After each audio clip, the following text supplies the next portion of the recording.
Sabi dito, hindi natin kailangan ng long-term healthcare kung una is you are sure that you're never going to get sick. Pero lahat naman tayo syempre magkakasakit. Then pangalawa, if you think you can bring your company's HMO after you retire. Wala namang empleyado na nag-retire na may healthcare pa rin. And pangatlo, if you think your government can take care of your healthcare. Syempre, dapat hindi natin iaasa ang healthcare natin sa government. And if you expect your children to take care of you. Syempre, pag tayo ay nag-retire, hindi natin sigurado kung sino ang susuporta sa atin. At hindi naman obligado na kailangan yung mga anak natin isasagutin ng healthcare natin. Kaya maganda, meron tayong investment sa long-term healthcare.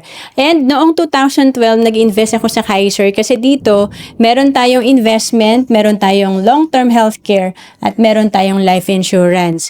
7 years to pay lang, 20 years maturity. At kung OFW ka, pwedeng-pwede ka sa Kaiser. We have online application. To know more about Kaiser, message mo lang ako sa Facebook, Roan Celis Capistrano. Bawat Pilipino dapat maging handa sa mga oras na hindi natin inaasahan. Gaya ng biglaang pagkakasakit, dapat may pondo tayo na magagamit. Sa oras ng pangangailangan, dapat may magmamalasakit. At sa pagtanda, walang pangamba.